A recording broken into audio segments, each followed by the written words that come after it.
Okay, so എല്ലാവർക്കും toss അക്കാഡമിയിലേക്ക് ഒരിക്കൽ കൂടി സ്വാഗതം. അപ്പോൾ നമ്മൾ ഇന്ന് മൊഡ്യൂൾ 4 ആണ് നോക്കുന്നത് കേട്ടോ. മൊഡ്യൂൾ 4ലെ ടോപ്പിക്കുകൾ ഏതൊക്കെയാണെന്ന് നിങ്ങൾക്ക് അറിയായിരിക്കും. ഇതിനകത്ത് ഏതൊക്കെയാണ് വരുന്നത്? ബോർ ആറ്റം മോഡലുണ്ട്, വെക്റ്റർ ആറ്റം മോഡലുണ്ട്, ഹൈഡ്രജൻ സ്പെക്ട്ര, അതേപോലെ പിന്നെ ന്യൂക്ലിയർ ഫിസിക്സ് ഉണ്ട്, പിന്നെ നമ്മുടെ സോളിഡ് സ്റ്റേറ്റിന്റെ കുറച്ച് പോർഷൻസ്, ക്വാണ്ടം മെക്കാനിക്സിന്റെ ചെറിയ ഒരു ഏരിയ. ക്വാണ്ടം മെക്കാനിക്സിന്റെ ഏരിയ വളരെ ഡയറക്റ്റ് ആയിട്ടുള്ള ക്വസ്റ്റ്യൻസ് ഒക്കെ നിങ്ങളൊന്ന് പ്രിപ്പയർ ചെയ്താൽ മതിയായിരിക്കും. ഓക്കെ, അപ്പോൾ നമുക്ക് നോക്കാം. നിങ്ങൾ ഡിഗ്രി ലെവൽ ടോപ്പിക്സ് ഒത്തിരി റെഫറൻസ്, ഇപ്പോൾ ഗ്രിഫിത്ത് പോലുള്ള റെഫറൻസ് ബുക്കുകളൊന്നും നോക്കി പ്രിപ്പയർ ചെയ്യണമെന്നില്ല. പക്ഷെ +2 വരെയുള്ളത് NCERT നോക്കിയൊക്കെ നിങ്ങൾ പ്രിപ്പയർ ചെയ്യണം കേട്ടോ എക്സാമിന്. അപ്പോൾ ഫസ്റ്റ് ക്വസ്റ്റ്യൻ ഒന്ന് നോക്കിക്കേ. നിങ്ങൾക്ക് ക്വസ്റ്റ്യൻ കാണാവോ?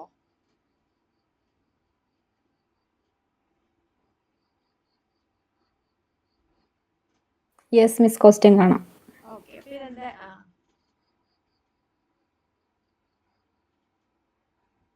ഓക്കെ, ക്വസ്റ്റ്യൻ നോക്കിക്കോ.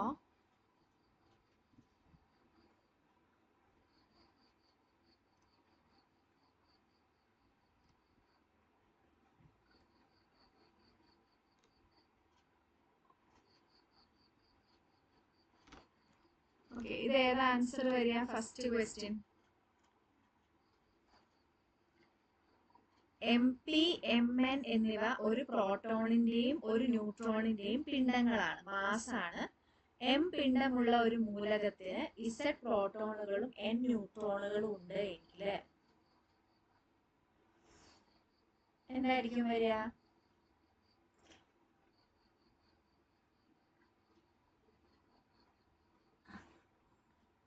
പ്രോട്ടോണിന്റെയും ന്യൂട്രോണിന്റെയും മാസ് നമ്മൾ സെപ്പറേറ്റ് കൂട്ടുന്നത് ശരിക്കും ആ ഒരു ആറ്റത്തിന്റെ മാസിനേക്കാളും കൂടുതലായിരിക്കോ കുറവായിരിക്കോ? ഇത് ഏത് കൺസെപ്റ്റിനെ ബേസ് ചെയ്തിട്ടുള്ള ക്വസ്റ്റ്യനാ?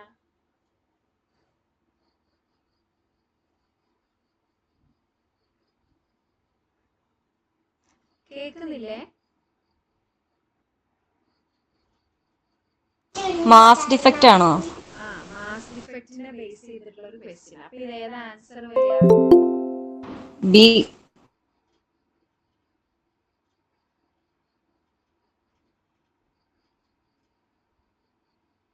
ഓപ്ഷൻ ബി ആണ് വരിക അല്ലെ. അതായത് എന്താണ്, നമ്മൾ ഇൻഡിവിജ്വൽ ആയിട്ട് മാസ് ഓഫ് പ്രോട്ടോണും മാസ് ഓഫ് ന്യൂട്രോണും കൂട്ടുക എന്ന് പറയുന്നത് ആ ഒരു ആറ്റത്തിന്റെ ശരിക്കുള്ള മാസിനേക്കാളും കൂടുതലായിരിക്കും. അവിടെ ഒരു മാസിന്റെ വ്യത്യാസം ഉണ്ടായിരിക്കും. ഇതിനെയാണ് നമ്മൾ മാസ് ഡിഫക്റ്റ് ΔM എന്നുകൊണ്ട് റെപ്രസെന്റ് ചെയ്യുന്നത്. അപ്പൊ ഏതാണ് ഓപ്ഷൻ വരിക? ഓപ്ഷൻ ബി ആണ് വരുന്നത് കേട്ടോ.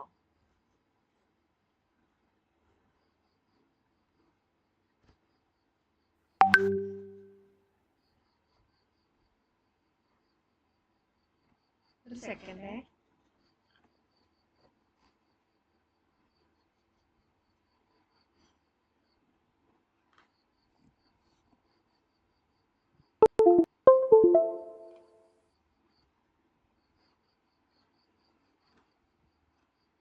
പിന്നെ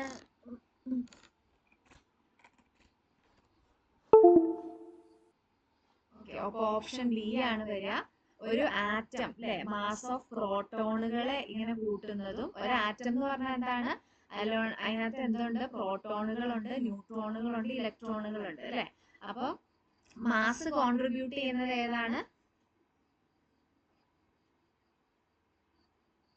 പ്രോട്ടോണുകളും ന്യൂട്രോണുകളും അല്ലെ. ന്യൂക്ലിയയുടെ ഒരു ആറ്റത്തിന്റെ മാസ് മെയിൻലി കോൺസെൻട്രേറ്റ് ചെയ്തിരിക്കുന്ന അതിന്റെ സെന്ററിലാണ്. അതിനകത്തുള്ളത് എന്താണ്? പ്രോട്ടോണുകളും ന്യൂട്രോണുകളും. ഇവരാണ് മാസിനെ കോൺട്രിബ്യൂട്ട് ചെയ്യുന്നത്. അപ്പൊ എന്താണ്, ഈ ഇൻഡിവിജ്വൽ ആയിട്ട് കൂട്ടുന്ന മാസ് എന്ന് പറയുന്നത് അതിനേക്കാളും കുറവായിരിക്കും ടോട്ടൽ ഒരു ആറ്റത്തിന്റെ മാസ് എന്ന് പറയുന്നത്. ഈ ഒരു ഡിഫറൻസിനെയാണ് നമ്മൾ എന്തെന്ന് വിളിക്കുന്നത്? മാസ് ഡിഫക്റ്റ് എന്നുകൊണ്ട് ഉദ്ദേശിക്കുന്നത്. അടുത്ത ക്വസ്റ്റ്യൻ നോക്കിക്കേ.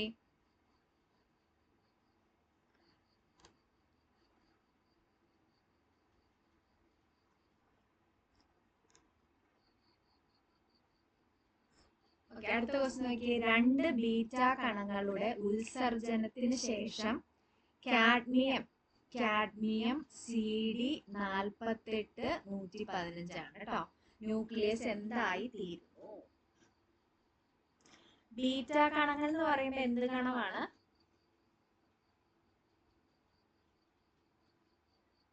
ഇലക്ട്രോൺ.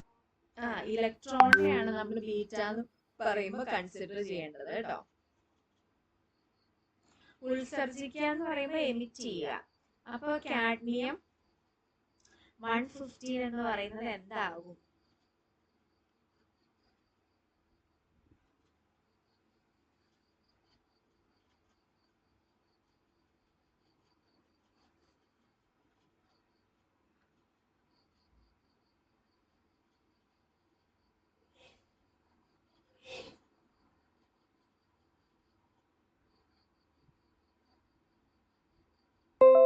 ഉത്സർജിക്കുക എന്ന് പറഞ്ഞാൽ എമിറ്റ് ചെയ്യാന്ന് തന്നെയല്ലേ?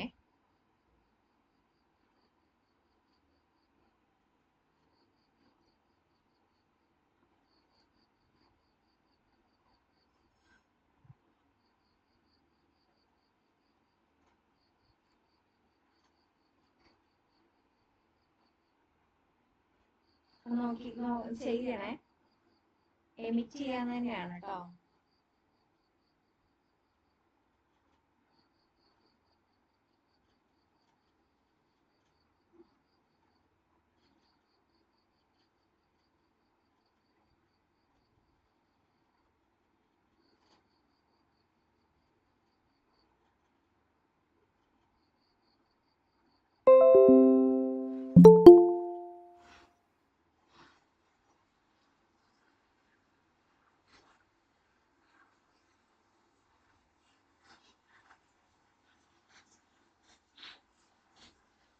കിട്ടിയോ ആർക്കെങ്കിലും?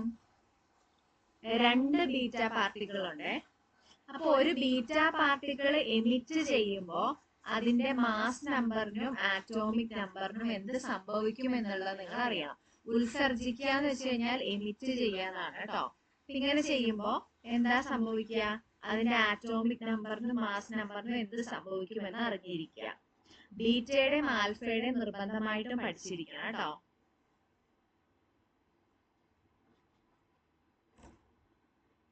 അപ്പൊ ഒരു ബീറ്റ പാർട്ടിക്കിളിനെ എമിറ്റ് ചെയ്യുക എന്ന് പറഞ്ഞു കഴിഞ്ഞാല് എന്താ സംഭവിക്കുക? Atomic number increases by 1. Mass നമ്പറിന് എന്തെങ്കിലും മാറ്റം സംഭവിക്കുമോ? മാസ് നമ്പറിന്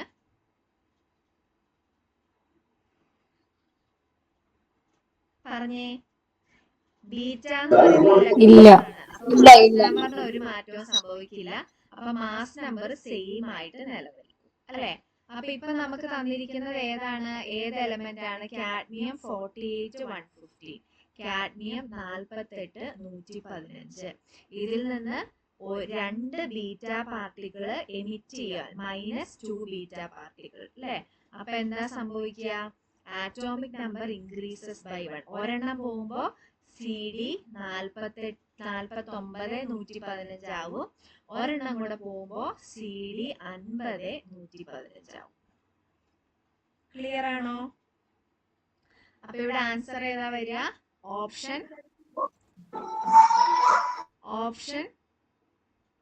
ഡി ആ വരിക. അപ്പൊ ഇത് നിങ്ങൾ നോക്കിയേ, ഇവിടെ CD എന്ന് പറയുന്നത് ആറ്റോമിക് നമ്പർ 50 മാറുമ്പോ എന്താ സംഭവിക്കുക? എലമെന്റ് മാറും എന്നുള്ളത് നിങ്ങൾ അറിയണം. കണ്ടോ? ഇപ്പൊ X എന്ന് പറയുന്ന എലമെന്റ്, ഇപ്പൊ നമുക്ക് അറിയുന്ന എലമെന്റുകളെ വെച്ച് നോക്കി കഴിഞ്ഞാല് എന്താ സംഭവിക്കുന്നത്?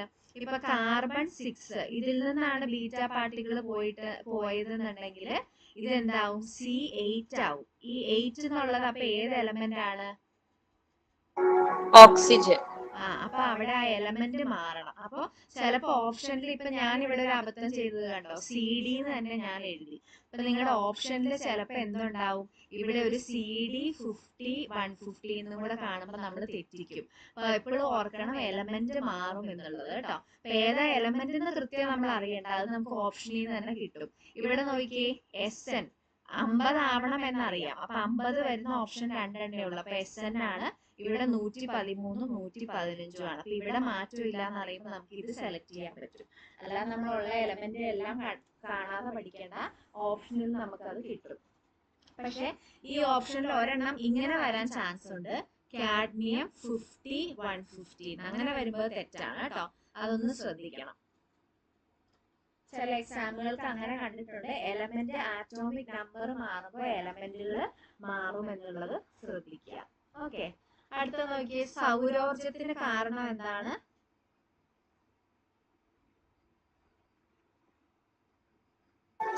Nuclear fusion. ഫ്യൂഷൻ. അതിന്റെ മലയാളം ഇപ്പൊ ഏതാ വരിക? അണുസംയോജനം. അണുസംയോജനം. ഓപ്ഷൻ എ ആണ് റൈറ്റ് ആൻസർ കേട്ടോ. അപ്പൊ മലയാളം ടേമുകളും കൂടി അറിയണം. പിന്നെ എന്താന്ന് വെച്ചാൽ നമുക്ക് അങ്ങനെ അറിഞ്ഞില്ലെങ്കിൽ ഈ ഓപ്ഷനിൽ നിന്ന് നമുക്ക് ഫ്യൂഷൻ എന്ന് വെച്ചാൽ സംയോജനമാണ്, വിഘടനം അല്ല എന്നൊക്കെ നമുക്ക് മനസ്സിലാക്കാനുള്ള ഒരു കഴിവ് നമുക്കുണ്ട്. അപ്പൊ അത്രയ്ക്കും മലയാളം ടേം കിട്ടിയില്ലെങ്കിൽ ഓപ്ഷനിൽ വെച്ചൊക്കെ നമുക്ക് മനസ്സിലാക്കാൻ പറ്റും. അടുത്ത നോക്കിയേ, താഴെ തന്നിരിക്കുന്ന ക്വസ്റ്റ്യൻ വായിച്ചാൽ നിങ്ങള്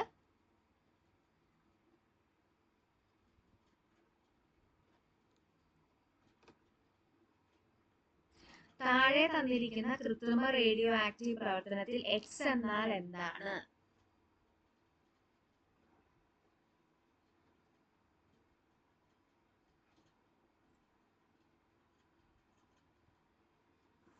ഇത് ഏത് കൺസെപ്റ്റിനെ ബേസ് ചെയ്തിട്ട് ഈ ക്വസ്റ്റ്യൻ വരിക? ബീറ്റ പ്ലസ് എമിഷൻ അല്ലേ? ബീറ്റ പ്ലസോ? അല്ല, പോസിട്രോൺ എമിഷൻ. ഈ പറയുന്ന എലമെന്റ് ഏതാണെന്നുള്ളത് അറിയണം. ബീറ്റ പ്ലസ് തന്നെ. ഇപ്പൊ ഇ പ്ലസ് എന്നൊക്കെ നമ്മൾ പറയും, പോസിട്രോൺ എമിഷൻ ആണ് വരിക. കാരണം എന്താന്ന് നോക്കി, ഇവിടെ 30 എന്നുള്ളത് ചേഞ്ച് ചെയ്യുന്നില്ല. ന്യൂട്രോൺ വന്നു കഴിഞ്ഞാൽ ആറ്റോമിക് മാസ് എന്ത് ചെയ്യണം? N01 ആണ് അല്ലെ? അപ്പൊ ആറ്റോമിക് മാസ് ഒന്ന് കൂടും. പ്രോട്ടോൺ വന്നു കഴിഞ്ഞാൽ എന്താ സംഭവിക്കുക?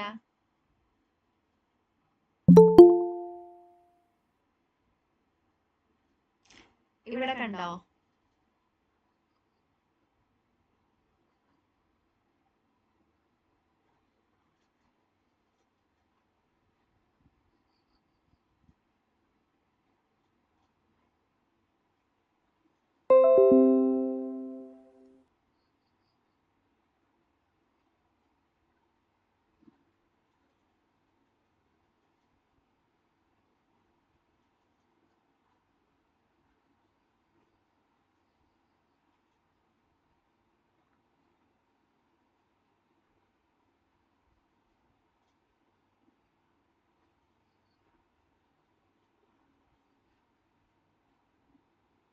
പ്രോട്ടോൺ ആണ് ആഡ് ചെയ്യുന്നെങ്കിൽ എന്താ സംഭവിക്കുക? പറഞ്ഞേ.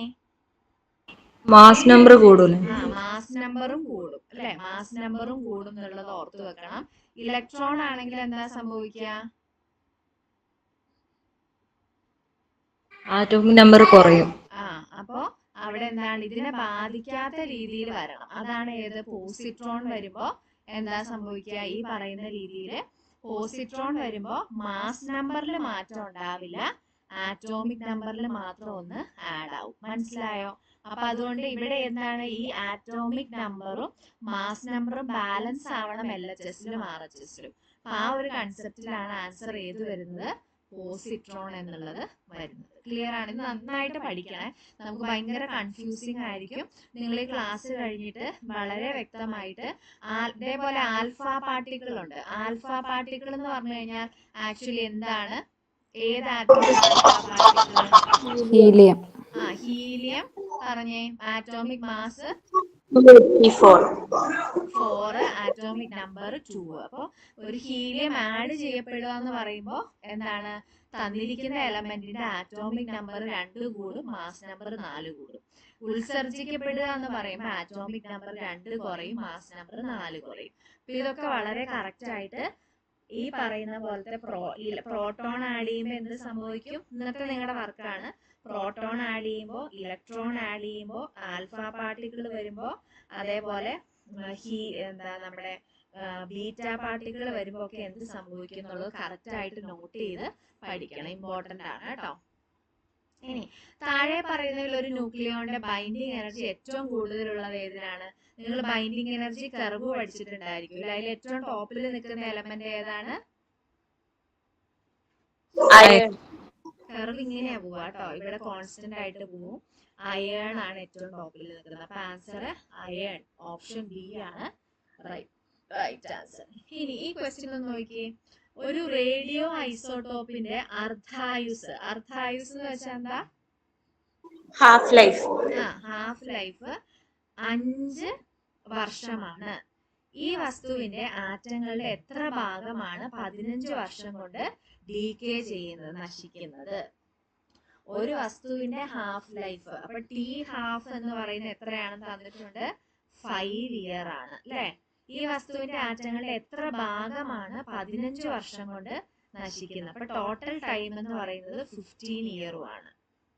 അപ്പൊ ഇതിന്റെ എത്ര ഫ്രാക്ഷൻ ഈ പറയുന്ന സമയം കൊണ്ട് ഡീകേ ആകും?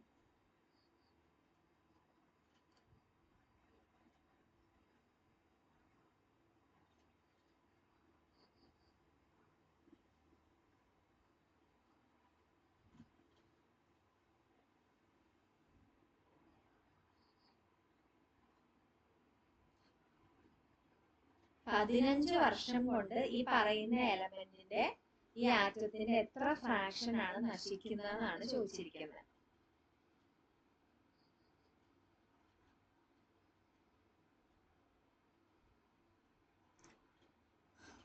ഇതിന് എളുപ്പം ചെയ്യാൻ ഒരു ഇക്വേഷൻ ഉണ്ട്. ആ ഇക്വേഷൻ നിങ്ങൾക്ക് അറിയോ?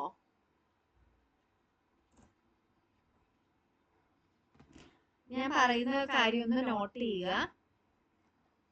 Number of atoms undecayed. ചിലപ്പോ ചോദിക്കും ഇത്ര വർഷം കഴിയുമ്പോൾ എത്ര ആറ്റമാണ് അൺഡീക്കേ ആയിട്ട് നിൽക്കുന്നത്, അല്ലെങ്കിൽ എത്ര ആറ്റം പിന്നെ ഉണ്ട് എന്ന് ചോദിക്കുമ്പോൾ അതിനാണ് അൺഡീക്കേഡ് എന്ന് പറയുമ്പോൾ നമുക്ക് ഇക്വേഷൻ ഉണ്ട്. n is equal to n0 by 2 raised to n. ഇനി നമ്പർ ഓഫ് ആറ്റംസ് ഡീക്കേഡ് ആണെങ്കിൽ, ഡീക്കേഡ് എത്ര നശിച്ചു, ഇപ്പൊ നമ്മുടെ ക്വസ്റ്റ്യൻ എത്ര നശിച്ചു എന്നാണ്. അങ്ങനെ ചോദിക്കുമ്പോൾ n is equal to n0 into 1 minus 1 by 2 raised to n. അതിനകത്ത് ഈ n എന്താ? സ്മോൾ ലെറ്റർ എന്ന് പറഞ്ഞു കഴിഞ്ഞാല് എന്താണ്? T by total time by T half ആണ്. അപ്പൊ ഇത്രയും കാര്യങ്ങൾ നിങ്ങൾ അറിയുവാണെങ്കിൽ ഈ ക്വസ്റ്റ്യൻ നിങ്ങൾക്ക് ആൻസർ ചെയ്യാൻ പറ്റും. ഇതെല്ലാവരും എഴുതിയെടുത്തോ?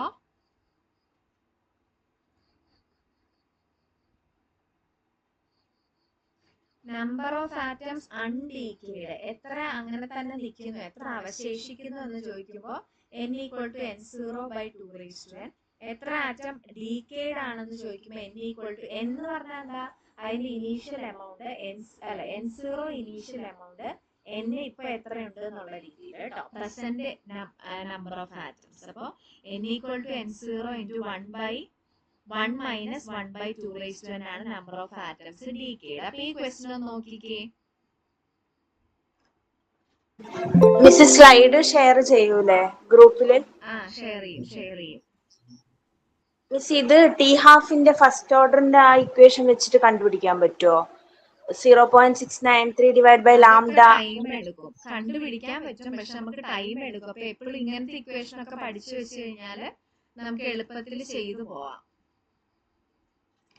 ഈ രണ്ട് ഇക്വേഷൻ എന്തായാലും പഠിച്ചു, കാരണം കോമ്പറ്റീറ്റീവ് എക്സാമിന് കൂടുതൽ ഇങ്ങനത്തെ ക്വസ്റ്റ്യനാ ചോദിക്കുക. അപ്പൊ പെട്ടെന്ന് നമുക്ക് ചെയ്തു പോകാൻ പറ്റും. എല്ലാ ഇക്വേഷനും തിയററ്റിക്കലി നമുക്ക് ചെയ്ത് വരുമ്പോൾ കിട്ടും, പക്ഷെ നമുക്ക് ടൈം എന്ന് പറയുന്നത് ഒരു ഇമ്പോർട്ടന്റ് ഫാക്ടർ ആണ്. അതുകൊണ്ട് ഇത് ഈ രീതിയിൽ ചെയ്യാൻ നോക്കുക കേട്ടോ.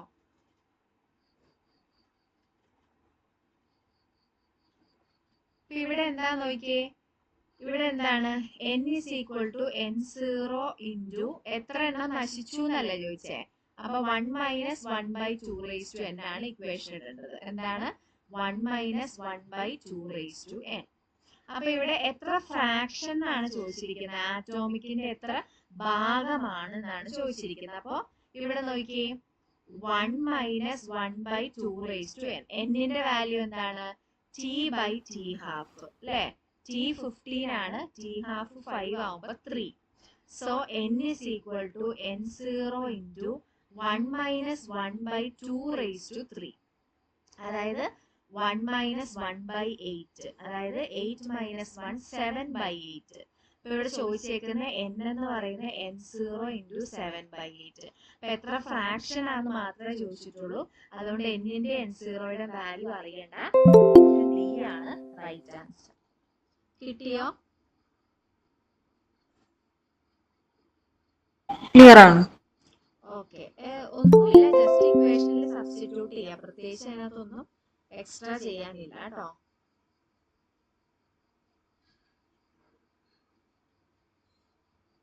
ഓക്കെ, അപ്പൊ അങ്ങനെയാണ്. നിങ്ങൾ അടുത്ത ക്വസ്റ്റ്യൻ ഒന്ന് ട്രൈ ചെയ്ത് നോക്കിയേ. ഒരു റേഡിയോ ആക്റ്റീവ് വസ്തുവിൽ 10⁻6 ന്യൂക്ലിയൈ ഉണ്ട്. അപ്പൊ ഇവിടെ എന്നിന്റെ വാല്യൂ തന്നിട്ടുണ്ട് 10⁻6. ഇതിന്റെ അർദ്ധായുസ് 20 സെക്കൻഡ് ആണ്. അപ്പൊ T½ തന്നിട്ടുണ്ട് 20 സെക്കൻഡ്. 10 സെക്കൻഡുകൾക്ക് ശേഷം ഇവയിൽ എത്ര ന്യൂക്ലിയൈ അവശേഷിക്കുന്നു? T എത്രയാണ്? 10 സെക്കൻഡ്. 10 സെക്കൻഡുകൾക്ക് ശേഷം ഇവയിൽ എത്ര ന്യൂക്ലിയൈ അവശേഷിക്കുന്നു? അപ്പൊ n0യുടെ വാല്യൂ ആണ് കാണേണ്ടത്. ഒന്ന് കണ്ടേ നിങ്ങള്.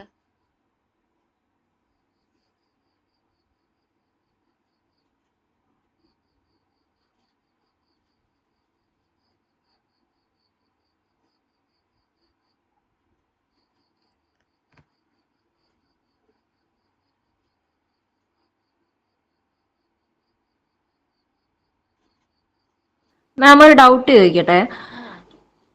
ഇതിൽ എത്ര ന്യൂക്ലിയർ അവശേഷിക്കുന്നു എന്നല്ലേ ചോദിച്ചത്? അപ്പൊ n0ന്റെ വാല്യൂ അല്ലേ 10⁻6? ശരിയാ, n0യുടെ വാല്യൂ 10⁻6. എന്നിന്റെ വാല്യൂ വേണം കാണാൻ. എനിക്ക് മാറിയതാണ്.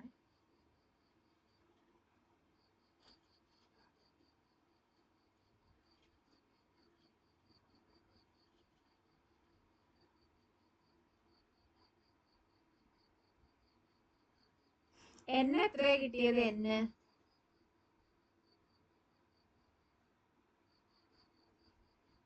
√2. n എന്ന് പറയുന്നത് √2 ആ വരിക. √2യുടെ വാല്യൂ അറിയോ? 0.707 ആണ് കേട്ടോ. √2യുടെ ഒക്കെ വാല്യൂ ഒന്ന് കാണാതെ പഠിക്കുന്നത് നല്ലതായിരിക്കും. ചിലപ്പോ അവര് തരും, ചിലപ്പോ ഇതേപോലെ തരില്ല. √2 ഒക്കെ നമ്മൾ ഒന്ന് അറിഞ്ഞിരിക്കേണ്ട വാല്യൂസ് ആണ് കേട്ടോ. അപ്പൊ √4 അല്ലേ? എങ്ങനെയാ? 1/√2. അതെ അതെ,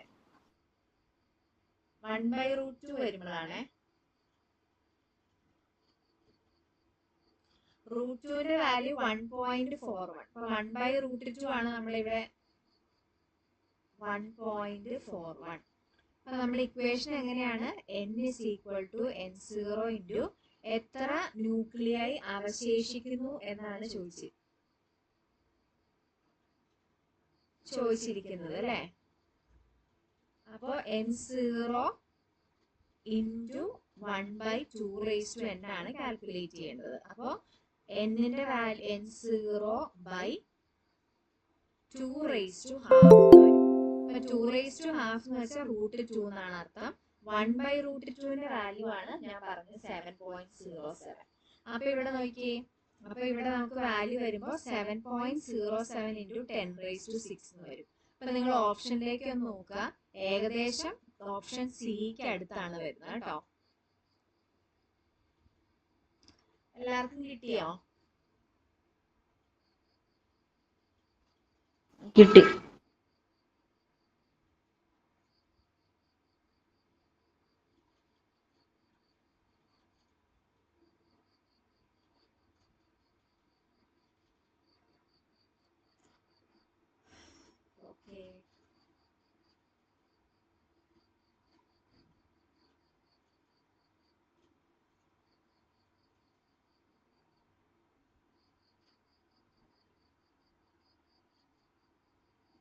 അപ്പൊ ആ 3 ഇക്വേഷനുകൾ നിങ്ങൾ ജസ്റ്റ് ഒന്ന് നോട്ട് ചെയ്ത് വെക്കണം. അത് ഇമ്പോർട്ടന്റ് ആണ്.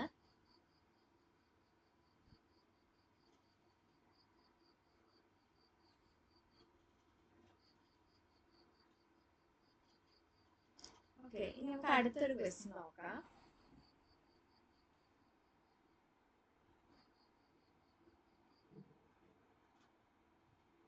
ഹൈഡ്രജന്റെ ഗ്രൗണ്ട് സ്റ്റേറ്റ് എനർജി എന്ന് പറയുന്നത് ഹൈഡ്രജന്റെ ഗ്രൗണ്ട് സ്റ്റേറ്റ് എനർജി എന്ന് പറയുന്നത് -13.6 ഇലക്ട്രോൺ വോൾട്ട് ആണ്. അങ്ങനെയാണെങ്കിൽ കൈനറ്റിക് എനർജി ഓഫ് ഇലക്ട്രോൺ എന്താണ്?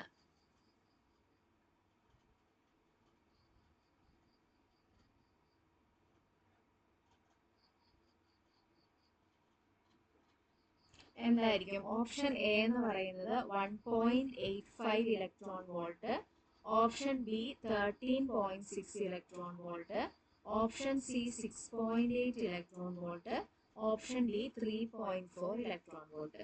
ഹൈഡ്രജന്റെ ground state energy -13.6 electron volt ആണ്. ഇതിന്റെ കൈനറ്റിക് എനർജി എന്താണെന്നാണ് ചോദിച്ചേക്കുന്നത്.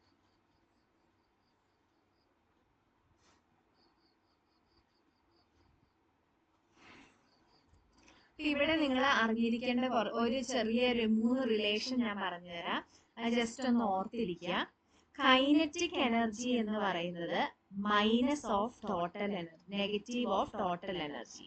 ടോട്ടൽ എനർജിയുടെ നെഗറ്റീവ് ആണ് കൈനറ്റിക് എനർജി. പൊട്ടൻഷ്യൽ എനർജി എന്ന് പറയുന്നത് -2 ടൈംസ് കൈനറ്റിക് എനർജിയാണ്. അതേപോലെ പൊട്ടൻഷ്യൽ എനർജി എന്ന് പറയുന്നത് 2 ടൈംസ് ടോട്ടൽ എനർജിയാണ്. ഈ റിലേഷൻസ് ബൈ ഹാർട്ട് പഠിക്കുക. കോമ്പറ്റേറ്റീവ് എക്സാമുകൾക്ക് ഇമ്പോർട്ടൻ്റ് ആയിട്ടുള്ള റിലേഷൻ ആണ്. കൈനറ്റിക് എനർജി എന്ന് പറഞ്ഞാൽ മൈനസ് ടോട്ടൽ എനർജിയാണ്. പൊട്ടൻഷ്യൽ എനർജി എന്ന് വെച്ചാൽ -2 ടൈംസ് കൈനറ്റിക് എനർജിയാണ്. അല്ലെങ്കിൽ ഒരു റിലേഷനും കൂടെ ഉണ്ട്, 2 ടൈംസ് ടോട്ടൽ എനർജിയാണ്. ഇനി നിങ്ങൾ ഈ ക്വസ്റ്റ്യൻ ഒന്ന് വായിച്ചിട്ടൊന്ന് ചെയ്തേ.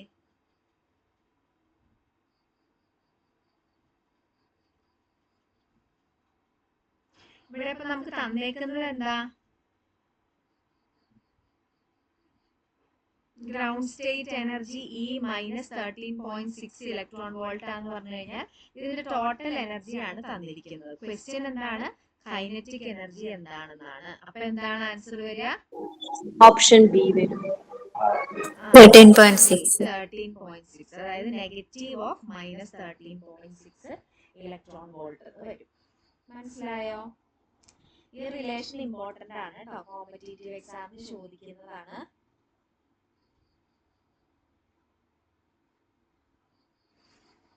ഇനി ഇതിന്റെ അതേ ഒരു രീതിയിലുള്ള വേറൊരു കോമ്പറ്റേറ്റീവ് എക്സാമിന് ചോദിച്ചിട്ടുള്ള ചോദ്യമാണ് പൊട്ടൻഷ്യൽ എനർജിയും കൈനറ്റിക് എനർജിയും ഓഫ് ഇലക്ട്രോൺ, ഇത് തമ്മിലുള്ള റിലേഷൻ എന്താണ് എന്ന് ചോദിച്ചിട്ട്. അപ്പോൾ ഓപ്ഷൻ എ എഴുതാം, potential energy equal to kinetic energy. Option B, potential energy is equal to -2 times kinetic energy. Option C, potential energy equal to 2 times kinetic energy. Option D, potential energy is equal to minus kinetic energy. ഏതാണ്? B -2 kinetic energy. B ആണ് right answer. Just ആ relation എടുത്ത് അങ്ങ് ചോദിച്ചേക്കുന്നുള്ളൂ കേട്ടോ.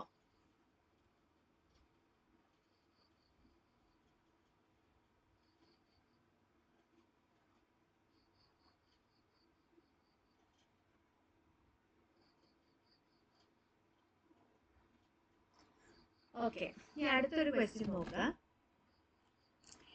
nth ഓർബിറ്റില്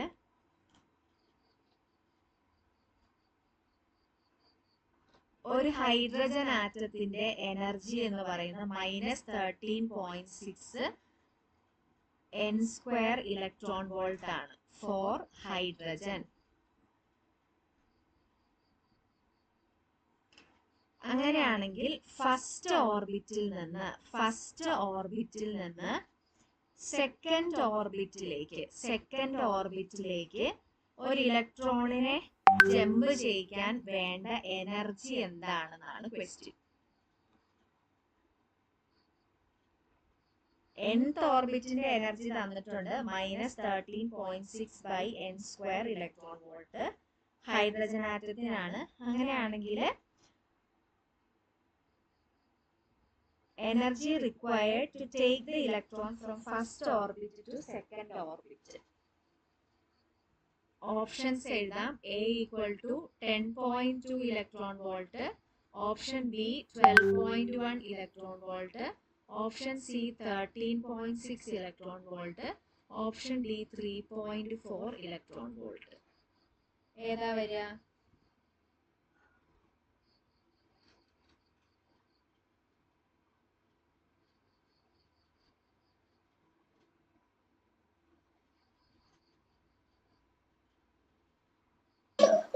option A ആണോ മിസ്സേ?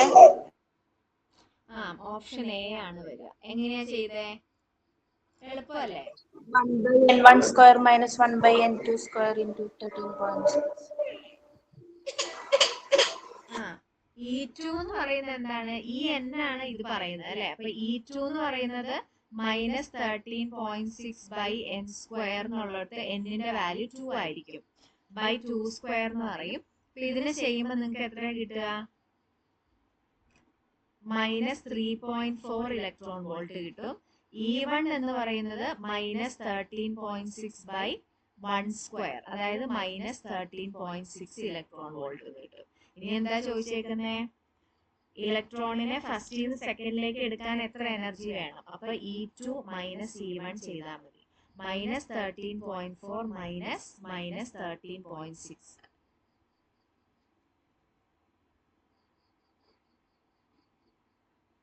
അപ്പൊ എത്ര ആൻസർ കിട്ടുക?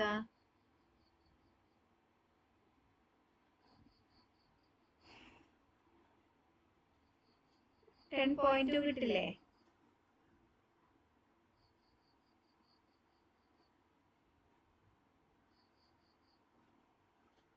കേൾക്കാത്തതാണോ? ആരും മിണ്ടാത്തതാണോ?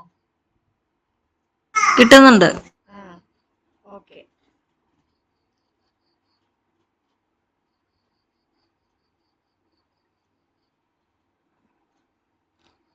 ഇനി അടുത്തൊരു ക്വസ്റ്റ്യൻ നോക്കിക്കോ.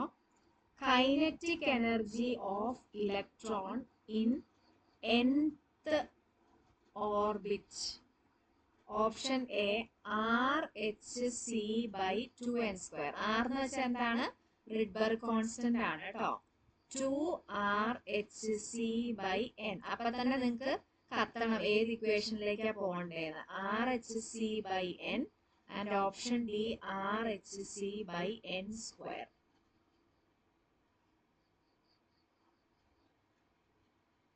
Kinetic energy of electron.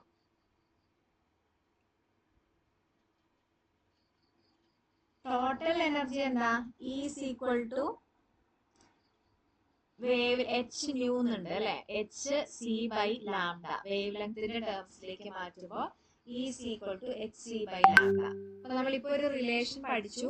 Kinetic energy എന്ന് പറഞ്ഞു കഴിഞ്ഞാൽ മൈനസ് ഓഫ് ടോട്ടൽ എനർജി ആണെന്ന് പഠിച്ചു. ആ കൺസെപ്റ്റും കൂടെ നമുക്ക് ഇവിടെ യൂസ് ചെയ്യാൻ പറ്റും.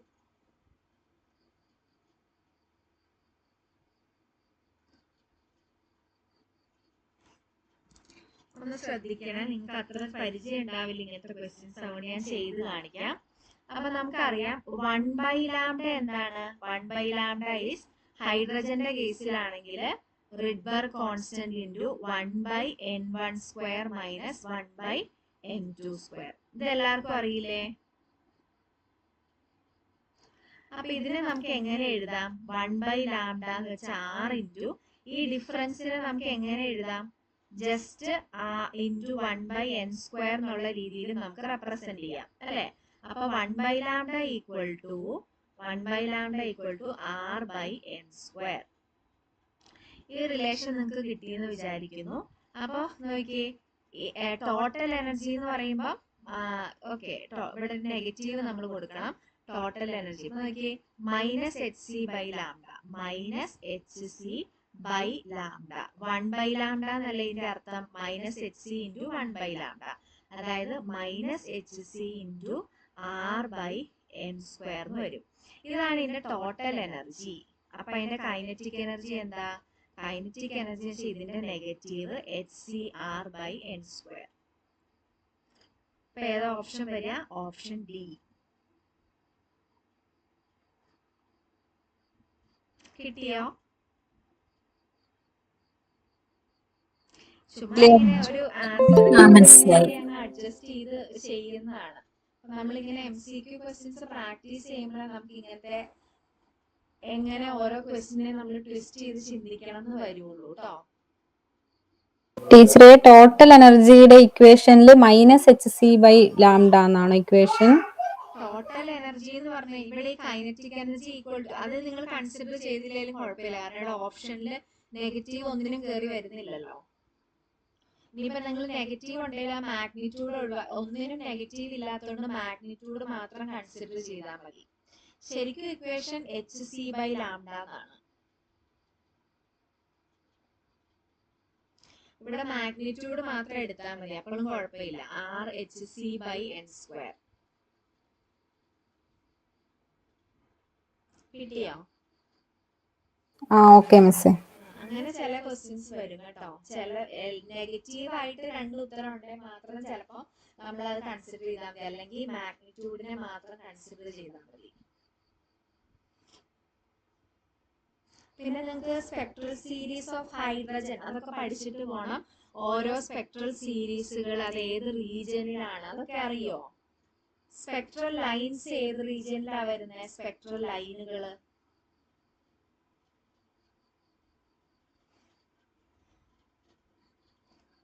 സ്പെക്ട്രൽ ലൈൻ ബിലോങ്സ് ടു ഏതാ?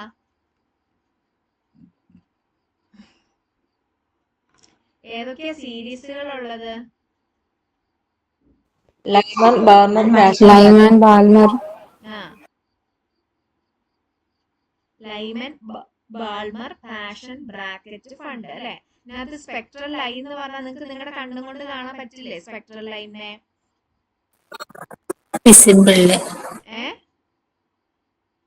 പറ്റും. അപ്പൊ ഇത് ഏതിലേക്കാ വരിക? ബാൾമറിലേക്കാ വരിക കേട്ടോ. നമ്മൾ പ്രിസത്തിലൊക്കെ സ്പെക്ട്രൽ ലൈൻ കാണാറില്ലേ? സ്പെക്ട്രോമീറ്ററിലൊക്കെ നമ്മൾ സ്പെക്ട്രൽ ലൈൻ കാണാറുണ്ട്.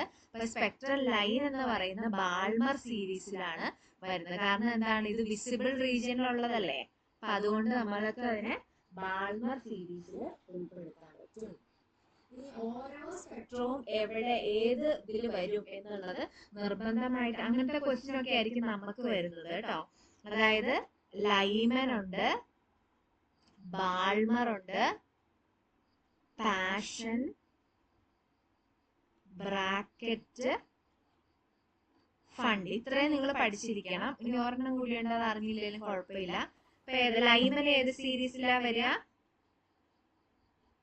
Ultraviolet, UV region. UV region, ultra violet റീജിയനിൽ വരും. ബാർമറോ ഇപ്പൊ നമ്മൾ Visible റീജിയനിൽ വരും. പാഷനോ ഇൻഫ്രാറെഡ്. ഇൻഫ്രാറെഡിലാ വരിക. അപ്പൊ അതിനെ കുറച്ചും കൂടെ ഡിസ്റ്റിങ്ക്റ്റ് ചെയ്ത് ചോദിച്ചു കഴിഞ്ഞാല് പാഷൻ എന്ന് പറയുന്നത് നിയർ ഇൻഫ്രാറെഡിൽ വരും, ബ്രാക്കറ്റ് എന്ന് പറയുന്നത് ഇൻഫ്രാറെഡിൽ വരും, ഫണ്ട് എന്ന് പറയുന്നത് ഫാർ ഇൻഫ്രാറെഡിൽ വരും. ഓക്കെ, അപ്പോ നിങ്ങൾ ഇങ്ങനെ ഓർത്താ മതി. ബബുലു എന്ന് ഓർക്കുക, ബബുലു. അപ്പോ എങ്ങനെയാണ്? ബാൾമർ എവിടെ വരും? വിസിബിൾ റീജിയനിൽ വരും. ലൈമൻ എവിടെ വരും? അൾട്രാ വയലറ്റ് റീജിയനിൽ വരും. ബബുലു, ബബുലു. അപ്പോ ബാൾമർ വിസിബിളില്, ലൈമൻ അൾട്രാ വയലറ്റില്. ഇത് രണ്ടും മാത്രമേ ഉള്ളൂ സെപ്പറേറ്റ് ചെയ്ത് പഠിക്കേണ്ട. ബാക്കി മൂന്നും ബേസിക്കലി ഇൻഫ്രാറെഡിലാണ്. അതിനകത്ത് ആദ്യത്തത് നിയറില്, പിന്നെ നടുക്ക് വരുന്ന ബ്രാക്കറ്റ് ഇൻഫ്രാറെഡില്, പിന്നെ വരുന്നത് ഫാർ ഇൻഫ്രാറെഡില്. അത് അങ്ങനെ അങ്ങ് ഓർത്ത് വെച്ചാൽ മതി. ഇത് രണ്ടും മാറിപ്പോകരുത്. മനസ്സിലായോ?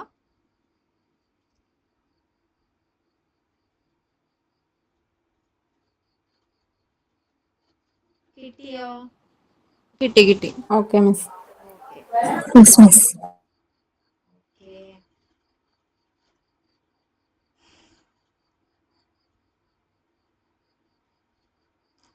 പിന്നെ നമുക്ക് ഇനി കുറച്ച് കാര്യങ്ങളുള്ളത് സൂപ്പർ കണ്ടക്ടേഴ്സ് ആണ് അല്ലെ.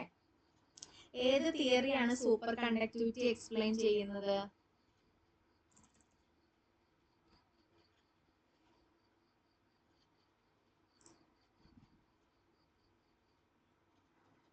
ഏത് തിയറിയുടെ ബേസിലാണ് സൂപ്പർ കണ്ടക്ടിവിറ്റിനെ നമ്മൾ എക്സ്പ്ലെയിൻ ചെയ്യുന്നത്? പറഞ്ഞേ. ഫേമസ് ആയിട്ടുള്ള ഒരു തിയറി ഉണ്ടല്ലോ, ഓപ്ഷൻസ് തരാം എന്നാലും നിങ്ങൾക്ക് കിട്ടില്ലേ? കൂപ്പർ പെയർ ആണ്. കൂപ്പർ പെയർ BCS തിയറിയിലാണ് വരുന്നത് കേട്ടോ. BCS തിയറിയാണ്. കൂപ്പർ പെയറിന്റെ കൺസെപ്റ്റിലാണ് നമ്മൾ എന്തിനെ ഈ BCS തിയറിയിൽ സൂപ്പർ കണ്ടക്ടിവിറ്റിനെ എക്സ്പ്ലെയിൻ ചെയ്യുന്നത്. ഓക്കെ, ഇനി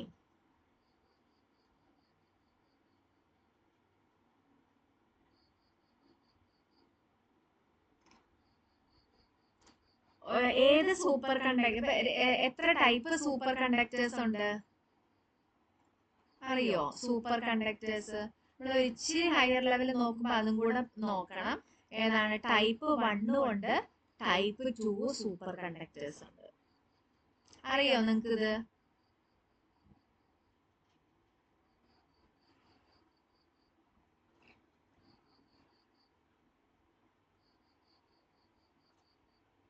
ടൈപ്പ് 1 അത്ര ഡീറ്റെയിൽ ആയിട്ട് ഒന്ന് സൂപ്പർ കണ്ടക്ടേഴ്സ് ഒക്കെ ഒന്ന് ഇച്ചിരി ഒന്ന് ഡീറ്റെയിൽ ആയിട്ട് നോക്കുന്നത് നല്ലതായിരിക്കും കേട്ടോ. Type 1 super conductors, type 2 super conductor. കാരണം MCQ ക്വസ്റ്റ്യൻസ് നിങ്ങൾ നോക്കുമ്പോൾ സൂപ്പർ കണ്ടക്ടിവിറ്റി എന്നൊക്കെ നമുക്ക് കൂടുതലും ടൈപ്പ് 1 ടൈപ്പ് 2 കുറിച്ചൊക്കെ ഒത്തിരി ക്വസ്റ്റ്യൻസ് ചോദിക്കാൻ പറ്റും. അങ്ങനത്തെ ഒരു ഏരിയ ആണത്. അപ്പൊ നമുക്ക് വേണമെങ്കിൽ അതൊന്ന് നോക്കുന്നത് നല്ലതായിരിക്കും കേട്ടോ. ഒരു സെക്കൻഡേ.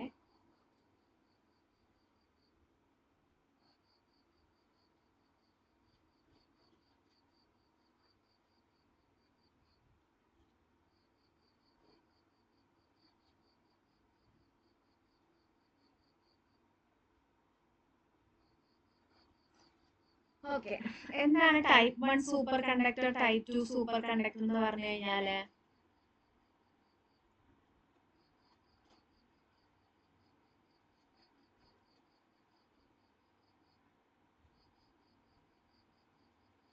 നിങ്ങൾക്ക് അറിയില്ലേ? ടൈം വേസ്റ്റ് ചെയ്യണോ അതോ ഞാൻ പറയണോ? അത്ര അത്യാവശ്യമില്ല. നമ്മുടെ ഇതിനകത്ത് ബേസിക്സ് എന്നുള്ള രീതിയിലായിരിക്കും ഉദ്ദേശിച്ചിരിക്കുന്നത്. ഇച്ചിരി ഒരു ഹയർ ലെവൽ പഠിക്കുവാണെങ്കിൽ നല്ലത്. ഒരു കാര്യം ചോദിക്കട്ടെ, ഈ കൂപ്പർ പെയറിൽ എന്തിന്റെ എക്സ്ചേഞ്ച് ആണ് നടക്കുന്നത്? കൂപ്പർ പെയറിൽ വളരെ ഇമ്പോർട്ടന്റ് ആയിട്ടുള്ള ഒരു കൺസെപ്റ്റ് ആണ്. ഫോണോണിന്റെ എക്സ്ചേഞ്ച് ആണ് കേട്ടോ. ഇതൊന്ന് ഓർത്ത് വെക്കണം, ഇമ്പോർട്ടന്റ് ആണ്. കൂപ്പർ പെയർ ഫോർമേഷനിൽ എന്തിന്റെ എക്സ്ചേഞ്ച് നടക്കുമെന്ന് ചോദിച്ചു കഴിഞ്ഞാൽ എന്താണ്? ഫോണോണിന്റെ എക്സ്ചേഞ്ചുകളാണ് നടക്കുന്നത് കേട്ടോ. BCS തിയറിയാണ് സൂപ്പർ കണ്ടക്ടിവിറ്റിനെ എക്സ്പ്ലെയിൻ ചെയ്യുന്നത്. കൂപ്പർ പെയർ എന്ന കൺസെപ്റ്റിലാണ് ഈ ഒരു തിയറി ഡെവലപ്പ് ചെയ്ത് പോകുന്നത് കേട്ടോ. ഓക്കെ, ഇനി ഒരു ചോദ്യം ചോദിക്കാൻ പറ്റും. കൂപ്പർ പെയർ എന്ന് പറയുന്നത് ഫെർമിയോൺ ആയിട്ടാണോ ബോസോൺ ആയിട്ടാണോ ആക്ട് ചെയ്യുക?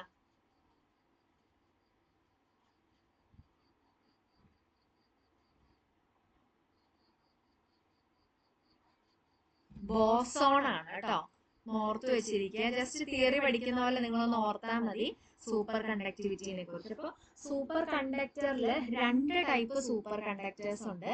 അപ്പൊ അതിനകത്ത് ഒന്നിന്റെ പ്രത്യേകത എന്താണ്? ടൈപ്പ് 1 സൂപ്പർ കണ്ടക്ടേഴ്സും ടൈപ്പ് 2 സൂപ്പർ കണ്ടക്ടേഴ്സും ഉണ്ട്. Type 2 super conductors. അതിനകത്ത് ടൈപ്പ് 1 സൂപ്പർ കണ്ടക്ടേഴ്സിന് നമ്മളിങ്ങനെ ക്രിട്ടിക്കൽ ഫീൽഡ് അപ്ലൈ ചെയ്തിട്ട് ക്രിട്ടിക്കൽ ഫീൽഡ് HCയിൽ എത്തിക്കഴിയുമ്പോൾ ഇത് പെട്ടെന്ന് നോർമൽ സ്റ്റേറ്റിലേക്ക് മാറും. ഈ ഭാഗം നോർമൽ സ്റ്റേറ്റ് ആണ്. ഇതാണ് സൂപ്പർ കണ്ടക്ടിങ് സ്റ്റേറ്റ് എന്ന് പറയുന്നത്. അതേസമയം ടൈപ്പ് 2 സൂപ്പർ കണ്ടക്ടേഴ്സിൽ നമ്മൾ ഫീൽഡ് അപ്ലൈ ചെയ്ത് ഇങ്ങനെ പോകുന്നു. അതിനുശേഷം അത് ഒരു ഗ്രാജുവൽ ആയിട്ട് മാത്രമേ എന്ത് സംഭവിക്കുള്ളൂ? അതിന്റെ നോർമൽ സ്റ്റേറ്റിലേക്ക് പോവുള്ളൂ. മനസ്സിലായോ? അപ്പൊ ഇത്രയും ഭാഗം എന്താണ്? സൂപ്പർ കണ്ടക്ടിങ് ഭാഗമാണ്. ഇതെന്ന് പറയുന്നത് ഒരു മിക്സഡ് സ്റ്റേറ്റ് ആണ്. ഈ ഒരു ഏരിയ, ഇത്രയും വരുന്ന ഒരു ഏരിയ മിക്സഡ് സ്റ്റേറ്റ് ആണ്. പിന്നെ അതേപോലെ അതിന് ശേഷമുള്ള ഭാഗത്താണ് ഇത് നോർമൽ ഏരിയാസിലേക്ക് പോകുന്നത്. ഓക്കെ, അപ്പോ ഇതിന്റെ പ്രത്യേകത 2 ക്രിട്ടിക്കൽ ഫീൽഡ് ഉണ്ട്. HC1 HC2. Type 2 2 critical field ഉണ്ട്. ടൈപ്പ് 1 എന്ത് മാത്രമേ ഉള്ളൂ? ഒരു ക്രിട്ടിക്കൽ ഫീൽഡ് മാത്രമേ ഉള്ളൂ. അപ്പോ ഇനി ഞാനൊരു MCQ ചോദിക്കാം. ഏത് ടൈപ്പ് സൂപ്പർ കണ്ടക്ടറിലാണ് ഷാർപ്പ് ട്രാൻസിഷൻ ഉണ്ടാകുന്നത്? Sharp transition to super conducting state. ഇപ്പൊ ഞാൻ പറഞ്ഞതിനെ ബേസ് ചെയ്തിട്ടാ ചോദിക്കുന്നത്. Type 1. Type 1. Type 1 sharp transition വരുന്നത്. മറ്റേതിനകത്ത് ഗ്രാജുവലി ആണ് ആ ഒരു ട്രാൻസിഷൻസ് വരുന്നത് കേട്ടോ. ഇനി BCS തിയറിയുടെ കാര്യം ചോദിച്ചു. ഇനി which type of super conductors are often used in high magnetic field applications. High, അത് വളരെ ഇമ്പോർട്ടൻ്റ് ആണ്. ഹൈ മാഗ്നറ്റിക് ഫീൽഡിനെ വിത്ത്സ്റ്റാൻഡ് ചെയ്യാൻ പറ്റുന്ന സൂപ്പർ കണ്ടക്ടർ ടൈപ്പ് 1 ആണോ ടൈപ്പ് 2 ആണോ?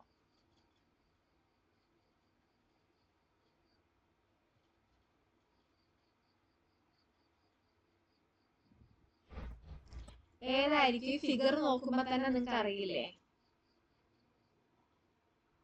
ഇവിടെ നോക്കിയേ, നമ്മളൊരു ക്രിട്ടിക്കൽ ആയിട്ട് ഹൈ ആയിട്ട് കൊടുക്കുമ്പോൾ ടൈപ്പ് 1 ഗ്രാജുവലി അതിന്റെ സൂപ്പർ കണ്ടക്ടിങ് സ്റ്റേറ്റ് അത് മാറും അല്ലെ.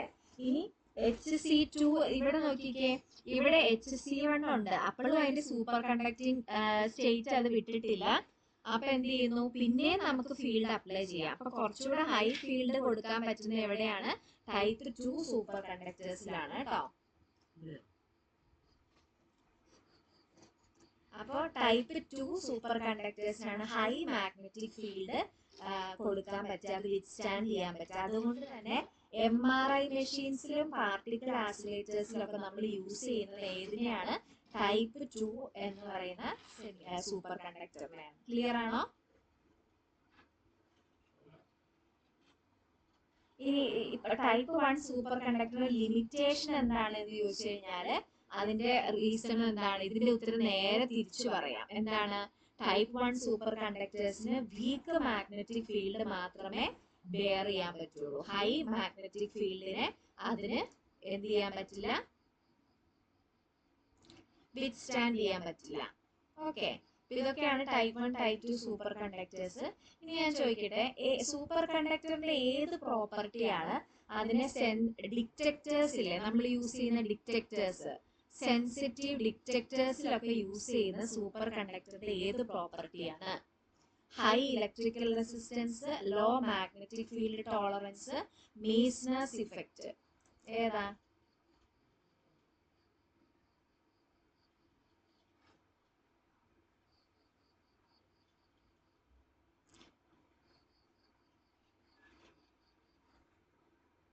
എന്താ മീസ്നേഴ്സ് ഇഫക്റ്റ് എന്ന് പറഞ്ഞു കഴിഞ്ഞാല്? വളരെ ഇമ്പോർട്ടന്റ് ആയിട്ടുള്ള, സൂപ്പർ കണ്ടക്ടിവിറ്റിയിൽ വളരെ ഇമ്പോർട്ടന്റ് ആയിട്ടുള്ള കൺസെപ്റ്റ്. എന്താ അത്?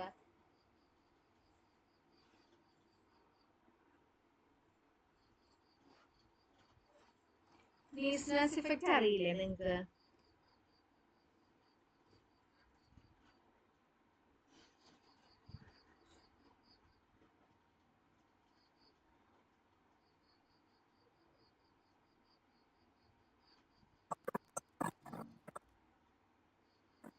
ഫീൽഡ് ലൈൻസിനെ കടത്തിവിടാത്ത സംഭവം. ഫീൽഡ് ലൈൻസിനെ എക്സ്പെല് ചെയ്യുന്ന സൂപ്പർ കണ്ടക്ടറിന്റെ പ്രോപ്പർട്ടിയാണ്. അപ്പൊ ഇതൊരു സൂപ്പർ കണ്ടക്ടർ ആണ്.